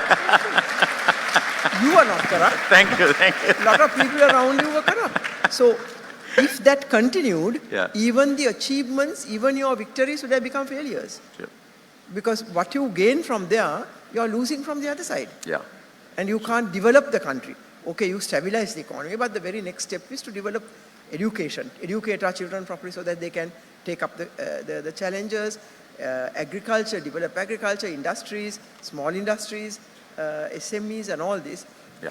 For that kind of development, you need, well, the government needs much more money than what you get by thank you. restructuring Thank you. Yes. debts. Thank you. ප්‍රශ්නයක් තියෙනවා audience එකෙන්. මේකත් ඇත්තටම මේ පංචාව සාදූෂණයට සම්බන්ධ ප්‍රශ්නයක්. ඔබ ජනාධිපති ධූරයට පත් වුණේ 2015 දී. එතකොට ඒ වන විටත් රටේ දූෂණය සම්බන්ධයෙන් ලොකු කතාබහක් තිබුණා. 2004 දී 67 තිබිච්ච දූෂණය පිළිබඳ දර්ශකය ඔබ රට බාර ගන්නකොට 85 දක්වා ඇවිල්ලා තිබුණා. හැබැයි 2019 ඔබ රාජ්‍ය පාලනය අවසන් කරනකොට ඒක 93 බවට ගිහිල්ලා තිබුණා. එතකොට අපි දෙන්නත් ඇත්තටම මේ ආයතනික දූෂණය ගැන ජනාධිපතිතුමා අපි කතා කරලා තියෙනවා. අපි දෙන්නත් පෞද්ගලිකව කතා කරලා තියෙනවා ආයතනික දූෂණය ගැන. අප රටක් හැටියට දූෂණය අවම කරගන්න ගත යුතු ක්‍රියාමාර්ග මොනවද කියලා ඔබතුමාගෙන් අහනවා ඔඩියන්ස් එක. හොඳයි. බොහොම ස්තුතියි. ඇත්තටම මේ මොකද මට මතකයි ඔබතුමාගේ ලේකම්වරයාටත් දූෂණ චේතනාවක් ඇවිල්ලා ඔබතුමා ඇත්තට මං හිතන්නේ ඒකට ඇඟිලි ගහන්න නැතුව එයා සිරගතත් වුණා. මගේ මේ කාර්ය මණ්ඩල ප්‍රධානී ඒ වගේම මම පත් කරපු සංස්ථාවක සභාපතිවරයෙක් ඒගොල්ලෝ අහුණා. ඔව්. බරපතල චෝදනා යටතේ. ඔව්. දවස් දෙක තුනක් යනකම් අල්ලස්සා දූෂණ කොමිසම ඒගොල්ලන්ගේ ප්‍රකාශ ගත්තා මිසක් එතනින් එහාට මුත් කරේ නෑ. මගෙන් මොකක් හරි වචනයක් එයි කියලා හිතාගෙන ඒගොල්ලෝ පොඩ්ඩක් නැවතිලා හිටියා. මේක සේව් කරන්න පුළුවන්. මගේ යටතේ හිටපු නිලධාරීන් නිසා. නමුත් මම වචනයක්වත් ඒ සම්බන්ධයෙන් ඒගොල්ලන්ට කතා කරේ නැහැ. මම පස්සේ ඒගොල්ලන්ට කිව්වා ඕගොල්ලෝ නීතිය හරියට කරන්න. මට ඒක කිසිම ප්‍රශ්නයක් නැහැ. ඒ ඇරෙන්න මට වෙන කරන්න දෙයක් මම ඌට අත ගහන කෙනෙක් නෙවෙයි කියලා. දැන් ඇත්තම කියනවා නම් දැන් මගේ දැන් ඔය චෝදනා වගේම මගේම සහෝදරයා පොළොන්නරුවේ ඉන්න එයා බීමත්ව ගිහිල්ලා මේ මගේ සහෝදරෝ පිරිමින්නවා තව 5 දෙනෙක්. බීමත්ව ගිහිල්ලා ඩිපෙන්ඩරයක් කෙලවගෙන ගිහිල්ලා මෝටර් සයිකලේ ගිය දෙන්නෙක් හැප්පිලා ඒ දෙන්න එතනම මැරුණා. එතකොට දවස් 3-4ක් යනකම් මම ජනාධිපති කාලේ. ඔව්. එතකොට පොලිසිය ඒ වෙනකම් මගෙන් වචනයක් එයි කියලා මෙයාව අත්අඩංගුවට ගත්තේ නැහැ. ඔව්. පස්සේ මං 3 වෙනි දවසේ නැත්නම් 4 වෙනි දවසේ තමයි මම ඇහුවේ ඒ SSP ඩිවිෂන් ගෙන් පොළොන්නරුවේ ඇයි තවමත් මෙයාව අත්අඩංගුවට ගන්නෙ නැත්තේ?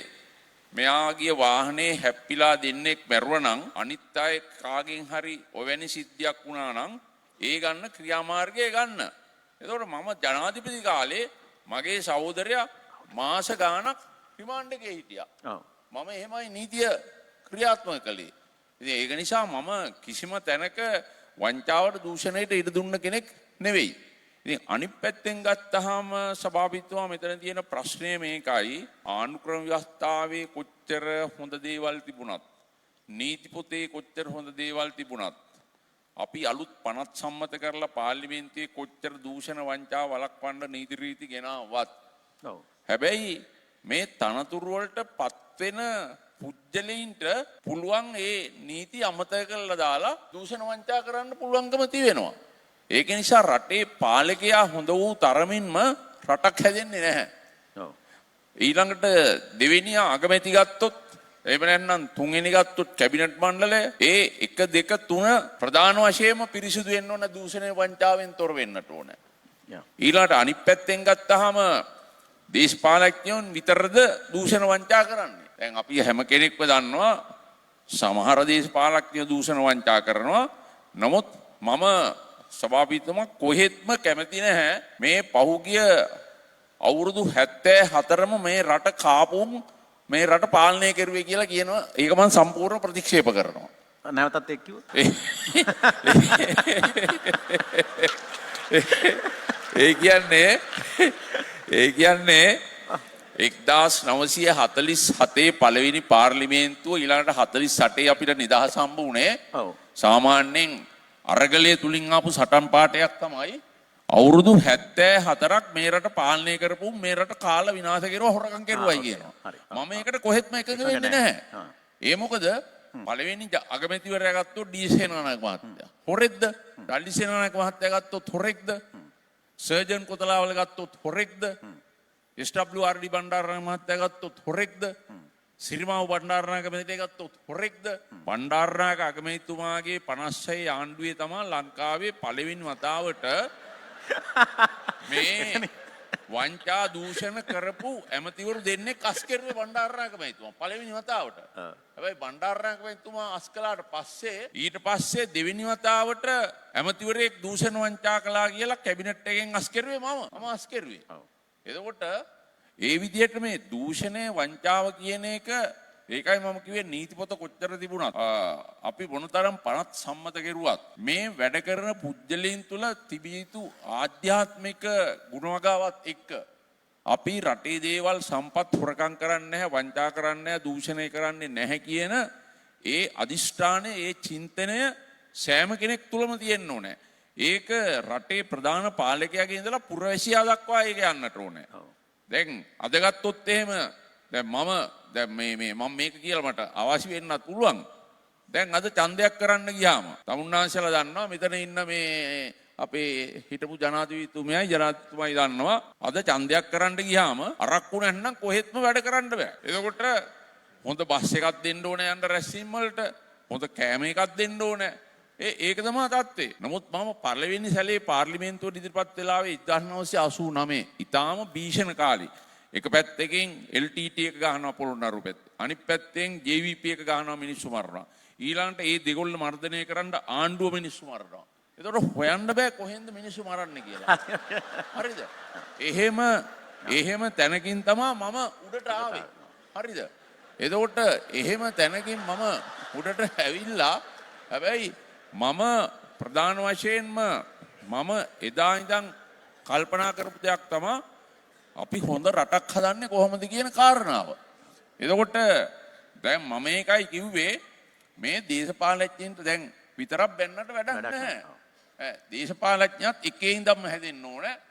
රාජ්‍ය නිලධාරී අමාත්‍යාංශ ලේකම් ඉඳලා ජනාධිපති ලේකම් ඉඳලා පල්ලෙහාට හැදෙන්න ඕනේ. ඊළඟට රටේ පුරවැසියොත් යහපත් පුරවැසියෝ වෙන්න ඕනේ. හරි. ඉතින් ඒ තත්ත්වයන් උඩ මේ දූෂණය වංචාව නැති කරනවයි කියන එක එකක් තමයි මේ රටේ ප්‍රධාන වශයෙන්ම දූෂණ වංචා නැති කිරීම සඳහා මම දකින්නේ මේ හිටපු ජනාධිපතිතුමාලා තුමියටත් මම කියන්නට ඕන මම පෞද්ගලික දකින දේ තමයි අපේ උසාවිවල තියෙන නඩුවල ප්‍රමාදය. දැන් බලන්න අපේ ආණ්ඩුව ගත්තාම මමයි රනිල් වික්‍රමසිංහ මැතිතුමා ආගමැති විදියටයි අප චන්ද්‍රිකා මැතිණිය අපිට විශාල සහයෝගයක් දුන්නා. එතකොට ඒ කාලවලදී අපි සෑහෙන පිරිසකට වංචා දූෂණ කරපු අයට නඩු දැම්මා. හරිද? හැබැයි මේක මං අධිකරණයට එහෙම අගෞරව කරනවා නෙවෙයි මට සමා වෙන්න ඕනේ අධිකරණය. මේ දැන් 46 දෙනෙක් 2020-21 නිදොස් කොට නිදහස් වුණා. ඒක අධිකරණයේ වැරද්දක් කියලා මම කියන්නේ නැහැ. හැබැයි අධිකරණයට ඒ කරුණු ඉදිරිපත් කරන්නේ කවුද ගිහිල්ලා? ඒ යන කෙනා කවුද? එයාට උපදෙස් දෙන්නේ කවුද?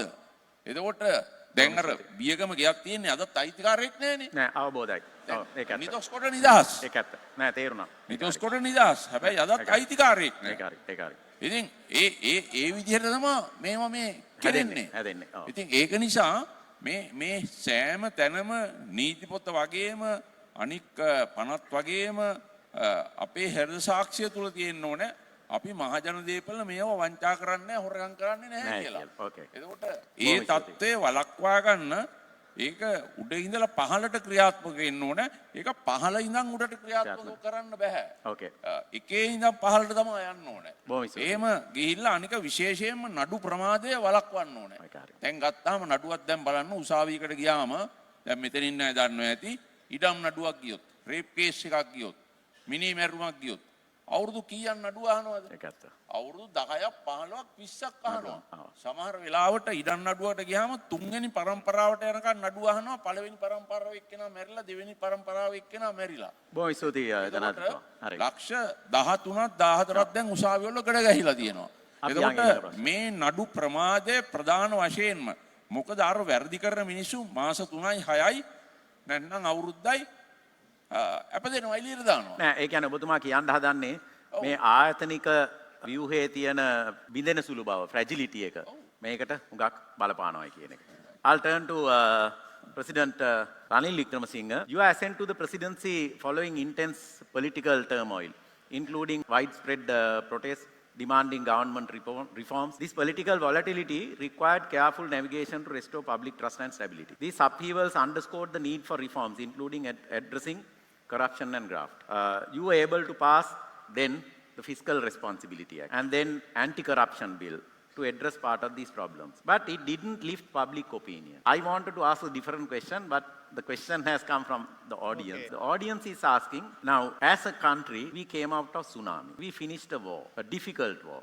Then we came out of the economic crisis. Now, in this 40-year span, why couldn't we effectively tackle corruption and graft? What is your response? Are you asking me to be responsible for 40 years? No, I am not asking. No, I am not asking you. But you would have had a roadmap. Okay. You would have had a roadmap. Look, I'm sure. only problem is in 7 minutes' time I have to stop speaking. What do I do? Yeah, no, go on. No, first let us deal with this issue of corruption. Everyone talks of corruption. Yes. They talk of doing away with corruption in 1 year. Yes. Have we been able to do it? How many governments have come to power saying we are going to do away with corruption? Because, Mr. President, why I am asking this is, now the present president came to power on that promise alone, really. Yes. That's the context. So I am saying is, certainly I have not condoned corruption at any stage. We have come through a lot of things. Why is it that we are not succeeding when some other countries have? Why is it that we are not succeeding when some other... Hasn't corruption become a political tool and something for the media, and no one looks at what it has to be done? So I won't be very popular for saying this. Yes. But the fact is that we have not had a very sophisticated machinery that is needed today to control corruption. To begin with, it's not like 40 years ago. You can do something and you can get paid elsewhere. Yeah. For instance, if you get money in bitcoins, Yes. we haven't the ability. Even to look at, there are people who are getting paid in whose transactions are in bitcoins. Yes. And our own machinery can't do it. I don't think even the present president Yes. can. So that's why I discussed with the IMF as to what we should do, because we put a number of cases in 2015 and most of them got acquitted. Yes. They got acquitted. I mean, it's yes. not a question of doing. Yes. So look at the reality. Unless we understand the reality, you won't get rid of corruption in this country. Anyone who wants to get rid of corruption must be asked, how are you going to do it? Now, the present president talks of the anti-corruption law. Yes, you can. Yes. That by itself is not enough. And you talk of bringing the money back. First, you have to identify money. So far, there has been no identification of the funds. Secondly, how can you bring it back? This was one thing that was missing. And today, we have put in the proceeds of crime bill. Then, in each of these, you must be able to access more information from companies. I mean, I looked at that report and I went through with them. I'd like within 24 hours to finish it off. But we need the people who have to be trained for this. Right. And our people need the training. Sometimes some of the cases that was rejected was due to legal deficiencies on our side. We have a limited number. Do you know that we have no staff in the Bribery Commission? We have seconded police officers. So that had to be done. If you have seconded police officers, who is called back? In other countries, there are people who work on this. So you have to decide between seconded officers, what they say, then they can go back, they are not stuck there. Yeah. So But all these pros and cons had to be weighed. So I'm just telling you how it has to be done. Most of them will say, this is why he didn't do it. But the fact is, if you are not serious in getting to the bottom of it, it will be like what we did with the economy. We played around and it just burst up. But do we have a roadmap, Mr. President? Now, in 2019, we were about 93 in the corruption index. Today, we are 115. But do we have a roadmap to reach maybe 100 in 2 years, 90, like that? IMF has given us the roadmap. We are being supported by USAID and the World Bank to deal with it. So it's going to be time. I mean, most of you will not agree with me. But if you want to do it off, you have to take and do it. But it means you should not tolerate anything. Tolerate it, yes. And certainly where it has come, you should not go to protect them. Yes. Let them, if they are innocent, certainly let them come out and prove that fact. At least the prosecution won't be able to establish it. But the fact is, whatever you say, you won't, I mean, basically, until you at least pass the Proceeds of Crime Bill, technically you won't have the power even to bring back anything. And it's a very sophisticated thing. No? Yes. Today people have relations abroad. Yes. You have half your family living abroad, half your family living here. Yes. And money moves around quickly. Yes. How on earth do you know what's happening? It's not only our problem. All these countries have this same issue. So another one, then corruption is at the other level. Where to get a building permit, you have to do that. So one part of it is to ensure that people's incomes are. Countries have done it, and Sri Lanka can do it. But we must know the reality and work on it. Thank you. If I could have one word, Yeah, one word, yes. one into a few words. Sorry. We actually, my government brought in not only laws, institutions, and systems and procedures to control corruption. And I must say, corruption was controlled to a great extent. We were not able to stop it, but it was controlled to a great extent. All the big tenders, we didn't allow people to take money on it. So, with the systems and procedures working properly, with, as you said, Yeah. Mahendra, with honest people at the top, and especially in the crucial places, the finance ministry, the obvious president and the prime minister, President Sirisena said, and so many other serious, the important positions, and the laws, systems and procedures, and the practice, and of course, the ethics, people with the right kind of ethics, you can control it. Yeah. And I just want to remind you one thing, that we did find hidden money in 2015. The young son of a certain leader, we found that he had hidden $1,000 million in a bank in Dubai. You know it. And we couldn't bring it back. Let's not go there. Yes, maybe. I'll tell you. We know it. Okay, Yes, let We me. couldn't bring it back for certain because we didn't have the laws. And let's hope that the laws that you brought in will help. But we found it.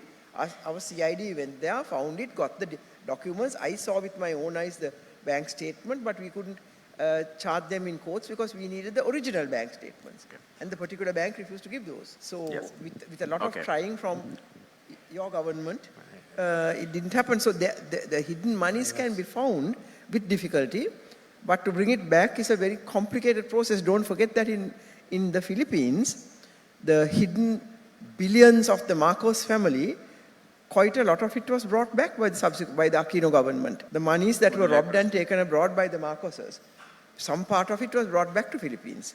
The rest of it, they couldn't President find. Wickremesinghe. Can would I, like to can say. I, Yeah. as far as the... Very briefly, yes, yeah. Marcos family was concerned, they had left some trails, but it took a long time, but let's not get involved in Marcos. You know, I must say one thing. We were told that certain members, relatives, had kept money abroad. The bank was named, the National Bank of Dubai, and they said money was there. But we sent in teams. Which had from the police, from the AG's department and the bribery commission. No, we were not able to get anything at all to indicate what it was. Someone said it was 100 million, someone said, but we didn't get it. I must say, no, it was not there. I mean, they came to me. Then Minister Tilak Maharapana, Tilak Maharapana spoke with the foreign minister of UAE, and with Dubai, we couldn't find the money. We both, I mean... The money away, President. No, there was no trace of money. Okay. No. Last question. There is no trace of money. There is no trace of money because I know the bank said, no, we can't disclose anything unless you have a court order from your own. Yeah, they refused to disclose. No, we didn't have them. We didn't have anything. We didn't have $1. We heard it was there. We went there. We have sent teams to Europe. We have sent teams to Hong Kong. We sent teams to Singapore on that MIG case. But there was nothing that came on it. No evidence, yeah. And now Okay. let people to challenge and say, prove that we have the money abroad. Thank you. And the one on Uganda, I think that person is withdrawing that. The allegation. Yeah. ඇත්තටම දැන් නම් වෙලා හුඟක් පහු වෙලා තියෙන්නේ. මෛත්‍රීපාල ජනාධිපතිතුමාට ඇත්ත තව ක්වෙස්චන් රවුන්ඩ් එකක් තිබුණා. හැබැයි අපිට වෙලා නැහැ. ජනාධිපතිතුමනි මං හිතන්නේ මේ වගේ වැඩසටහනක් කරන්න මේ වරලත් ජනකාධිකාරී ආයතනය පෙළඹෙනකොට මට හිතෙනවා වරලත් ජනකාධිකාරී ආයතනයට තියෙනවා පොඩි පසුතැවිල්ලක්. ඒ පසුතැවිල්ල තමයි ලංකාවේ තියෙන සමාගම් වලින් 50%ක ප්‍රධාන විධායක නිලධාරියෝ ඉන්නේ ගණකාධිකාරීවරු. හැබැයි වරලත් ගණකාධිකාරී ආයතනයට තියෙන පසුතැවිල්ල තමයි වරලත් ගණකාධිකාරීවරයෙක් එහෙම නැත්නම් ගණකාධිකාරීවරයෙක්ව මේ රටේ ජනාධිපති කරන්න බැරි වෙච්ච එක. එතකොට මෙතන ඉන්නවා නම් මේ රටේ ජනාධිපති වෙන්න ඕනයි කියලා හිතන එක්කෙනෙක්. එයාට දෙන ඇඩ්වයිස් එක මොකක්ද? එයාට දෙන උපදේශ මොකක්ද? එයාට සුබ ප්‍රාර්ථනා කරන්න ඕනේ. එයාට නෑ ඊට වැඩිය දෙයක්. ප්‍රාර්ථනා කරන්න ඕනේ. I'll come to that. All of you, both of you will be. No. වරලත් ඒ කණ්ඩායමක් ඕනනම් ඔව්. විගණාධිපතිවරයෙක් ජනාධිපති වුණේ නැහැ. ඒත් UNPA සභාපති වුණා මිස්ටර් පණ්ඩිතරත්න. ඔව්. එතුමා ඇත්ත වශයෙන්ම ජනාධිපතිගේ දකුණු අත වාගේ ක්‍රියා හිටියා. කළා. මහවැලිය සාර්ථක කරේ එතුමා නිසා. ඔව්. ඉතින් එක්සත් ජාතික පක්ෂයට බැඳුනොත් මෙයාට උඩහට යන්න පුළුවන්. හැබැයි කම්පැනි එකක CEO කෙනෙක් වෙන්න පුළුවන් නම් ඇයි රටේ CEO කෙනෙක් වෙන්න බැරි? කම්පැනි එකක CEO කෙනෙක් වෙන්න පුළුවන් නම් ඇයි රටේ CEO කෙනෙක් වෙන්න බැරි කියන ප්‍රශ්නෙට උත්තරයක් දුන්නොත් කිසි ප්‍රශ්නයක් නෑ. නෑ ප්‍රශ්නයක් නෑ. හැබැයි මොකද්ද දෙන උපදේශ මොන වගේ දේවල්ද? මේ CEO කෙනෙක්ගේ අපේ මේවා ඊට වඩා වෙනස්. වෙනස්. ඔව්. ස්ටීව් ජොබ්ස් ඇමරිකාවේ ප්‍රෙසිඩන්ට් වෙන්න බෑනේ. බෑනේ. ඔව්. හරි. හරිද? හරි. ඒක කරපු එකම පුද්ගලයා ඩොනල්ඩ් ට්‍රම්ප්. Donald Trump. ඔබතුමාගේ අදහසක් තියනවද මේ ගැන? ඔව් දැන් මේකයි දැන් ඔබතුමා කිව්වට මේ ඉන්න කවුරුවත් ආවේ නෑනේ මේ ඒක තමයි. ඉදිරිපත් වෙන්නේ නෑ. ඉතින් ඒක ආවනම් තමයි. අපි එපා කියනවාද? ඔව්. අපි එපා කියන්නේ නෑ. කවුරුත් එපා කියන්නේ. ඒක නිසා මේ මම ප්‍රාර්ථනා කරනවා අනාගතයේදී ඔබතුමාලගේ වරලත් ගණකාධිකාරීවරයෙක් මේ රටේ රාජ්‍ය නායකයා වේවා කියලා. එච්චරයි මට කියන්න තියෙන්නේ. Would you like to say anything to the members? ඔව් ඉතින් මේක හැම වෙලෙම පාලනය කරන්නේ නීතිඥයෝ. නීතිඥයෝ. ඒක තමයි. ඔයගොල්ලෝ වැරදි වෘත්තියේ ඉන්නේ. වැරදි වෘත්තිය වැරදි. Wrong profession. President Kumaratunga, would you like to say anything to the members about political aspirations if they have? The complexities or whatever the advice you would like to give? මම නම් හිතනවා සිංහලෙන් කිව්වට කවන්නේ නෑනේ. කමන්නේ. මේ රටේ හැම කෙනාටම දොරල් විවෘත වෙන්න ඕනේ. උගත් වැදගත්. මම වැදගත් කියනකොට කියන්නේ ethical. හැම කෙනාටම දොරටු විවෘත වෙන්න ඕනේ නායකත්වයට එන්න. එක්තරා කණ්ඩායමක් මේ රටේ නායකත්වයේ දැහැගෙන හිටියා දැන් අවුරුදු 76ක්. හොඳටම ඇති. අලුත් කට්ටියක් එන්න ඕනේ. හැබැයි අර නිර්ණායකයන් තියෙන්න ඕනේ. උගත් වෙන්න ඕනේ. පාලනය පිළිබඳ දැනුමක් තියෙන්න ඕනේ. management. That is where I would say a CEO would do better than a lot of politicians as you know governance of the country. පාලනය පිළිබඳ දැනුමක් තියෙන්න ඕනේ. අවංකකම තියෙන්න ඕනේ. ඊට පස්සේ ඕන කෙනෙක්ට පුළුවන්. දැන් මම මගේ වෙලාව ගත කරන්නේ දේශපාලනයට නෙමෙයි අලුත් තරුණ නායකයෝ හදන්න. ආයතන කීපයක් හදාගෙන we are building leadership. ඉතින් මම ඒක විශ්වාස කරන නිසා. Thank you. Can I have every one of you has a chance if you can subscribe to those conditions. Yeah. මේ ජනාධිපතිතුමියනේ මේ උගතුනුත් ඉන්නවා හරියට හොරකම් කරන අය. ඉතින් මේ තරුණයෝද? මට ඒක ඇහුන්නේ නැහැ. අමාත්‍යංශවල ඔබතුමාලා දෙන්නම දන්නවා ඇමතිට හොරකම් කරන්න බෑ. අමාත්‍යංශේ ලේකනුයි චීෆ් එකවුන්ටන්ටුයි දන්නේ නැතුව. ඊට පස්සේ තමයි ඒ දෙන්නත් පටන් ගන්නවා අපේ මහේකා එහෙමනම් අපි පොඩ්ඩක් ගහමු කියලා. ඔබතුමාගේ එතුමා කිව්ව එකේ තියෙනවා. ඔව්. Even other than unsolicited one, yes. Anything else, procurement process must go through secretaries. Yes. ඒකත් ලේකම්වරුනේ මේ procurement process එක කරන්නේ. තව මට ඔබතුමියගේ අවසරේ තියෙනවා. අපි එක ආයතනයක් හැදුවා ඒ සඳහා අර procurement documents හදන අතරේ මේ systems and procedures National Procurement Agency කියලා. That was a very valuable agency. ඔක්කොම procurement ඒගොල්ලෝ oversee කරුවා. මේ රටේ හිටපු අවංකම නිලධාරියෝ කීප දෙනෙක් මම තෝරලා දැම්මේ. ඒගොල්ලෝ නම් හොරු වුණෙත් නැහැ. හැබැයි ඉතින් ඊළඟ ආණ්ඩුවෙන් ඒක වහාම cancel කරලා දැම්මා. Mr. President and Mrs. President, can I have your permission to ask the last minute question from President Sirisena? මේක ඇත්තටම මේ ටිකක් දේශපාලන ප්‍රශ්නයක් ඔඩියන්ස් එකෙන් එන ප්‍රශ්නයක්. ඔබතුමාගේ කාලේ මේකේ එසෙන්ස් එක තමයි ඔබතුමාගේ කාලේ එනම් 2018 වර්ෂයේදී රටේ ව්‍යවස්ථා අර්බුදයක් ඇති වුණා. ඒක ඇති වුණේ ඔබතුමා එවකට හිටපු මහින්ද රාජපක්ෂ මහත්මයාව අගමැති කරලා ඒක ශ්‍රේෂ්ඨාධිකරණය නීති විරෝධී කියලා කිව්වා. ඊට පස්සේ ඒකෙන් ඇත්තටම මම මේ ප්‍රශ්න කියන එක්කෙනා කියනවා තරුණ පරම්පරාව ආයිත් විශ්වාසය යම්කිසි දුරකට පළු දුනා කියලා ප්‍රජාතන්ත්‍රවාදී ආයතන ගැන ලංකාවේ. ඒ ගැන ආපහු හැරිලා බැලුවොත් ඔබතුමාට මොකද්ද හිතෙන්නේ? ඊටාම කිටියෙන් උත්තරයක් දෙනවා නම් දැන් කාලය අවසානයේ ඉඳලා. නෑ මට ඔකට උත්තරේ දෙන්න පුළුවන්. මේ රනිල් වික්‍රමසිංහ කවිතුමා මේ දැන් මෙච්චර හොඳට අපි කතා බහ කර ඉඳලා මාත් එක්ක තරහා වීදි දන්නේ නැහැ. දන්නේ නැහැ. ඉතින් මේ ඉතින් නෑ තරහා වෙන්නේ නැහැ. ඉතින් ඒක නිසා මේ ඕන කෙනෙකුට උජ්ජලිකව මාව හම්බුනොත් මං කියනවා. හරි ඕකේ. thank you. මං හිතන්නේ ඒක සාධාරණ උත්තරයක්.